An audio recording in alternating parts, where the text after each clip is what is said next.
gente! Bom dia! Estamos aqui pela TV Horizonte, a TV de Nossa Senhora da Piedade, a nossa padroeira. Pois é, um abraço para você, minha amiga dona de casa, companheira de todas as manhãs. Hoje a meteorologia está prevendo que teremos um calorzinho à tarde, menos do que ontem, mas não teremos chuva, né? Porque nos últimos dias há sempre uma previsão de chuva, mas ela não acontece aqui em Belo Horizonte, acontece em outros lugares aqui em Minas Gerais. E a meteorologia está dizendo que nesse final de semana nós vamos ter menos calor, né? Talvez tenhamos mais chuvas nesse final de semana. Pois é, o nosso arcebispo metropolitano, Dom Valmor de Oliveira de Azevedo, esteve há poucos instantes na cidade de Brumadinho, celebrando uma missa, lembrando o terceiro ano que nós tivemos aí, nós estamos vivendo, né, o terceiro ano da tragédia de Brumadinho, que matou mais de 270 pessoas. E a missa é um marco muito importante, que é a presença do apoio da Igreja Católica às vítimas que podem até ter tido algum tipo de reparação da empresa, mas verdadeiramente não houve julgamento. Justiça nós temos um imbróglio na justiça, né? Porque tudo caminhava para que o processo contra a empresa, a Vale, fosse, né, naturalmente, ele corresse aqui no Tribunal de Justiça de Minas Gerais, mas houve um pedido da própria empresa para que o assunto fosse para a Justiça Federal. E aí, o Supremo ainda está, o Supremo, o STJ, né, o Superior Tribunal de Justiça, ainda está analisando o pedido, se fica ou não na Justiça Federal ou continua na Justiça Estadual. Enquanto isso, tudo aquilo que foi apurado, que o Ministério Público de Minas apurou, até agora, né, não vale nada, infelizmente. Infelizmente, né? Então, nós estamos esperando, mas a nossa Igreja Católica, com o nosso bispo, nosso líder, né, Dom Valmor, esteve celebrando essa missa que a Rede Catedral transmitiu na manhã de hoje. Pois é, vai tudo bem, muito bem, muito bem, muito bem, muito bem, muito bem, bem, bem, com pílulas de Lúcen. Sabe aquela dose urinária, aquela sensação de queimação e ardor? Pílulas de Lúcen. São antissépticas das veias urinárias e vocês vão encontrá-la em todas as farmácias e drogarias do Brasil. Pílulas de Lúcen, tá? Se persistir os sintomas, o médico deverá ser consultado. Olha aqui, a Organização das Nações Unidas para a Alimentação e Agricultura informou que os preços mundiais dos alimentos tiveram um aumento médio anual de 28% em 2021. Né? A Gabriele Assis fala conosco a respeito do assunto. Gabriele. Os alimentos ficaram mais caros em todo o mundo em 2021. A Organização das Nações Unidas para a Alimentação e Agricultura, conhecida também pela sigla FAO, informou que a comida teve um aumento médio anual de 28%.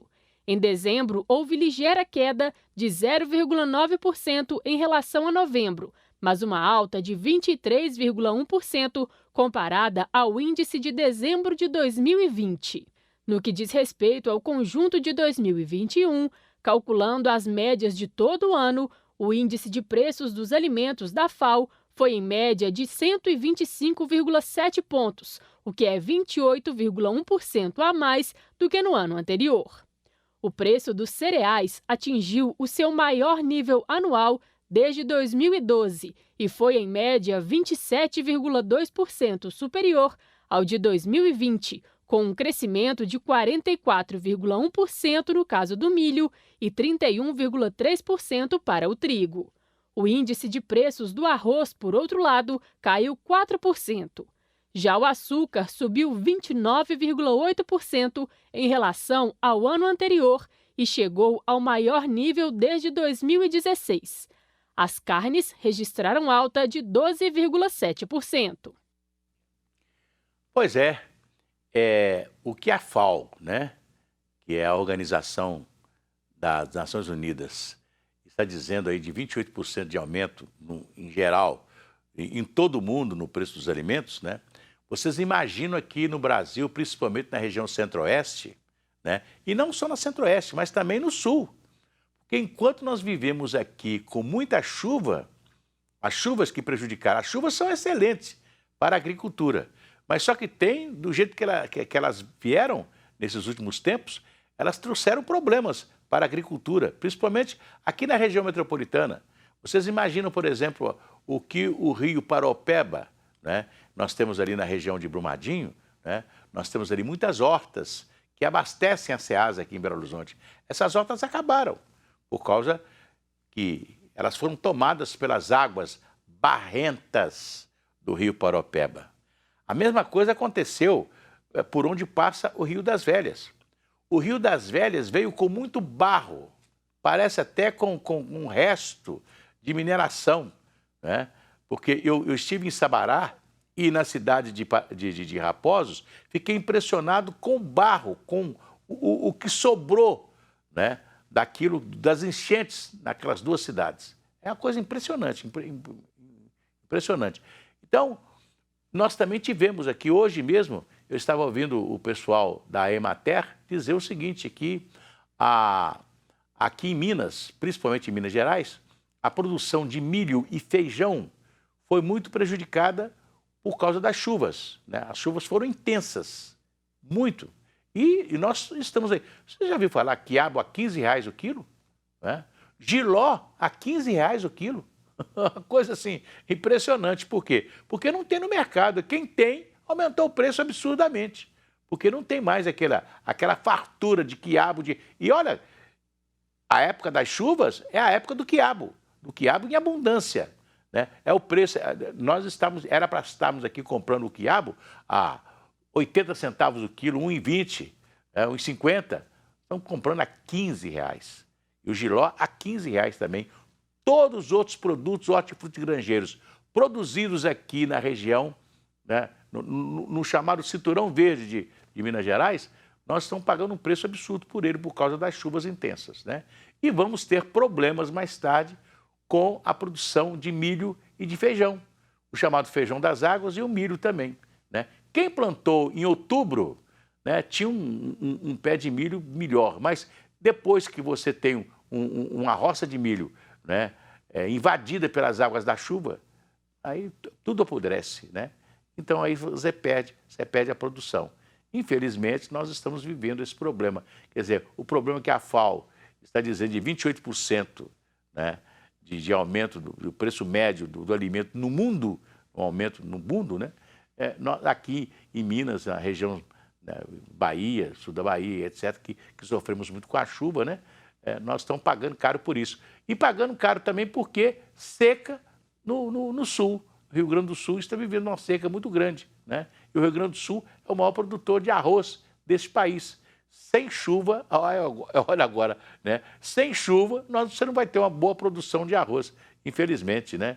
Então, são as coisas Nós sempre vivemos esse problema, né? Ou muita chuva, ou pouca chuva, e sempre a agricultura, de uma maneira ou de outra, ela é vítima do tempo, né? A gente gostaria que chovesse normalmente, sem que tivéssemos esse aguaceiro que foi incontido, né? Principalmente aí, o que eu vi em Sabará, eu fiquei impressionado, né? A água tomou conta de Sabará. Toda aquela parte ribeirinha do Rio das Velhas, do Rio Sabará, parte do Rio Arruda, que sai aqui de Belo Horizonte e desce ali por Mazagão, foi um arraso, né? Um arraso. Inclusive, a principal rua de General Carneiro recebeu muita água também, o comércio foi invadido pelas águas. Quer dizer, nós tivemos um problema muito grave com as águas aqui nos últimos tempos. Se você vê a cidade de Raposos, é um negócio de fazer dó, né? Porque Raposos, então, está dentro de um buraco e o rio está lá no fundo, né? E o rio saiu para fora e lambeu tudo, né? E deixou barro para todo mundo limpar. Tem gente limpando barro até hoje, infelizmente. É a realidade que nós estamos vivendo, não só aqui na região metropolitana, como em toda Minas Gerais, né? Pedir a Deus para a gente ter agora uma boa produção daqui a uns tempos, né? Agora os canteiros vão ser refeitos, né? Os agricultores vão replantar outra vez as suas hortas, e as frutas e etc. tal. E aí nós vamos ter lá para abril, por aí, maio, aí vamos ter fartura de verdura novamente na mesa do brasileiro e na mesa do mineiro. É isso?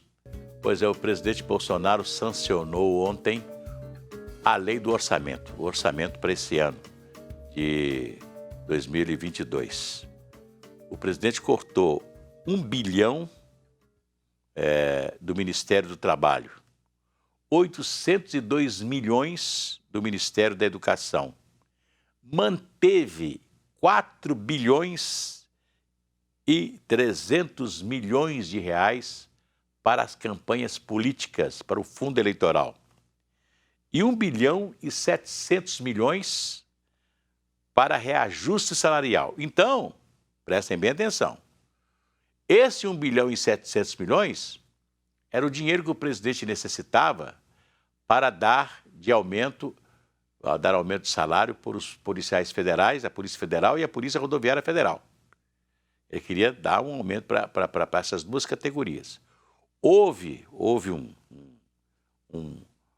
um protesto muito grande de todos os outros segmentos de funcionário público da União, porque o presidente ia privilegiar apenas 2 classes de policiais federais, a Polícia Federal e a Polícia Rodoviária Federal.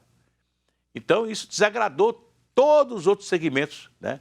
Inclusive o pessoal do Ministério da Fazenda, do Banco Central, toda essa gama de funcionários públicos começou a protestar contra o presidente da República. Ele foi e falou que não ia dar mais o aumento.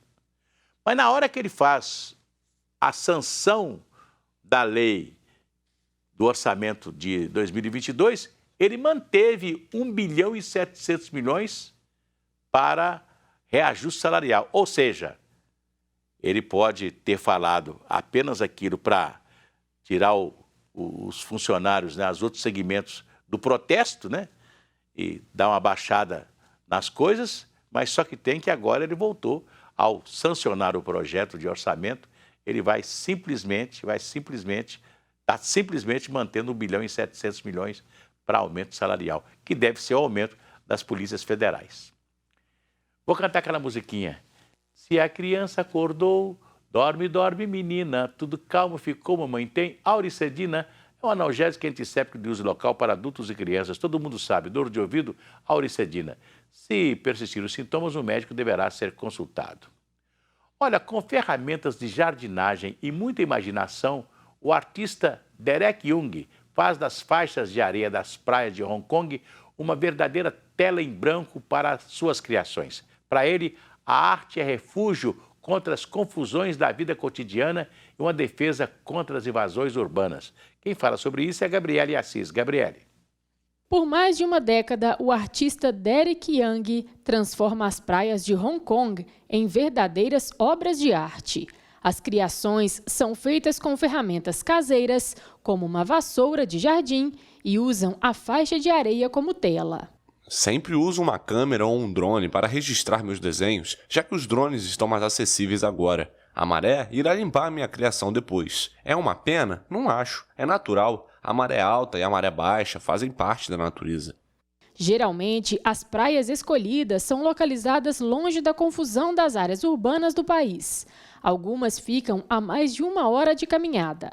Para Jung, os trabalhos começaram como uma válvula de escape do caos da vida cotidiana em meio à natureza.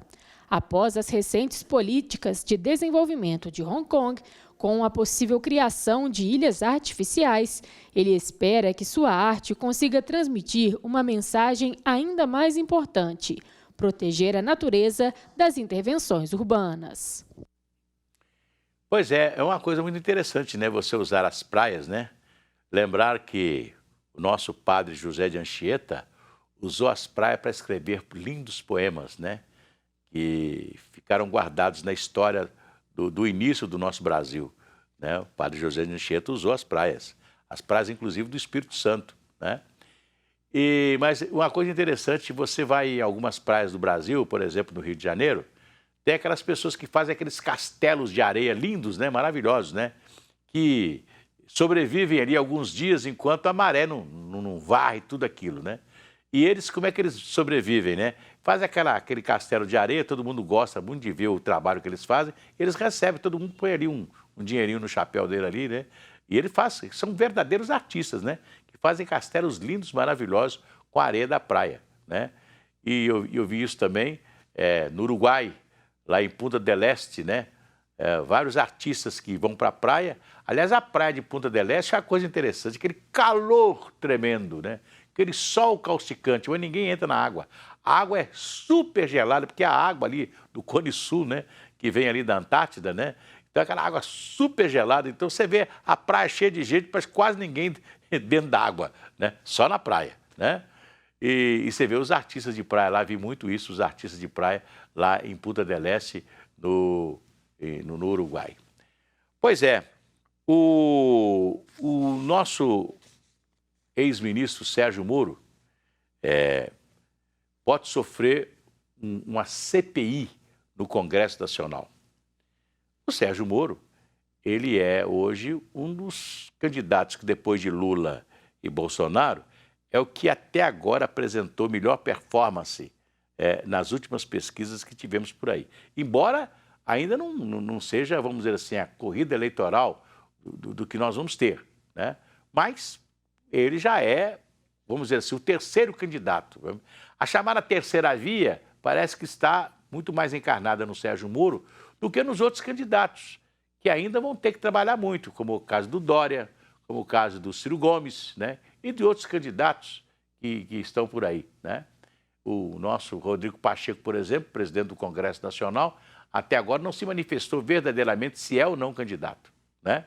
Aliás, eu fico até em dúvida se ele vai ser candidato, porque uma pessoa ligada a ele, que é o Alexandre Silveira, que vai ser senador agora com a renúncia de Anastasia, que vai ocupar um cargo no Tribunal de Contas da União, né? Ele já está aceitando ser líder do presidente Bolsonaro, um cara que é muito ligado, é o diretor-geral do Senado, ligadíssimo ao senador Rodrigo Pacheco. Então, se ele for realmente o Alexandre da Silveira assumir o cargo de líder do governo no Senado, é sinal que o nosso Rodrigo Pacheco não vai ser candidato, né?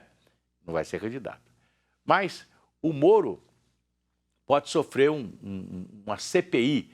Por quê? Porque então, depois que ele saiu do Ministério da Justiça, que ele exerceu a quarentena dele para, né, você sabe que você é ministro, você fica um tempo, né, recebendo o seu salário, né, para não sair do Ministério e ocupar um cargo na iniciativa privada.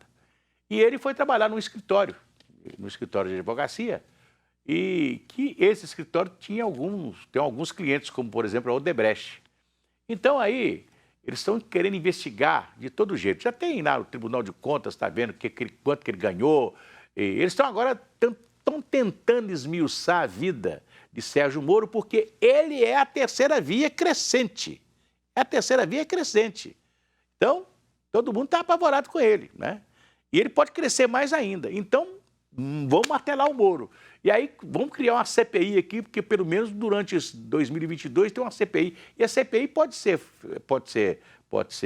realizada, pode ser concretizada, porque tem o apoio do Centrão, porque o pessoal do Centrão é contra o Moro, né? Tem o apoio do PT, que por razões óbvias não gosta do Moro, né? E da turma do Bolsonaro também. O Bolsonaro também não gosta do Moro, que sabe que ele pode falar certas coisas, inclusive estão dizendo que o Moro tem tudo aquilo que o Bolsonaro falou com ele no telefone, ele tem tudo guardado para revelar na hora que ele quisesse, né? E pode revelar agora na campanha eleitoral, né? Então a campanha eleitoral promete muita coisa. E o Moro já disse o seguinte: podem me investigar. Eu fui ministro, fui juiz, né? Trabalhei honestamente como juiz, não tem nada que fale que eu fiz de desonestidade como juiz, ninguém pode falar nada. Fui ministro, né? E com lisura, tudo que eu fiz com muita lisura. E depois, como eu preciso de trabalhar, fui trabalhar num escritório, né? Como advogado, né? E trabalhei honestamente, porque eu preciso sobreviver, né? Eu não usei nada de corrupção para poder viver às custas de ninguém. Eu fui viver às custas do meu trabalho. Então ele falou assim: pode me investigar à vontade, minha vida é um livro aberto, né? Então o que eles vão fazer? Ao tentar investigar o Moro, eles vão dar mais publicidade ao Sérgio Moro, que vai poder provar que ele é inocente, que ele trabalhou honestamente com as coisas todas, não é verdade? Né? E ele fala o seguinte, ele deixou hoje em coisa, olha, eu tenho como provar a minha inocência, o presidente Lula não tem. E aí? Eu tenho como provar a minha inocência, mas aqueles que eu julguei na Lava Jato, que roubaram da Petrobras e etc. tal, eles não têm como provar a inocência, não. Muitos devolveram o dinheiro que roubaram. Então, aí vai ser uma boa briga para o Moro, né? Eles vão, na verdade, tudo isso vai dar mais publicidade à campanha do Sérgio Moro para a presidência da República. É a avaliação que eu estou fazendo, né? Quer dizer, se ele crescer um pouquinho, vai crescer mais. Cada vez que eles mexerem com o Moro, ele vai crescer mais um pouquinho, né? E aí vai ter problema para o Bolsonaro, vai ter problema para o PT, né? O certo é deixar o Moro lá quietinho, mas só que tem que agora eles estão preocupados com o crescimento do Moro, né? E isso vai arredondar em mais votos, né? Melhores momentos nas pesquisas que virão por aí. Amanhã a gente volta. Um abraço para vocês.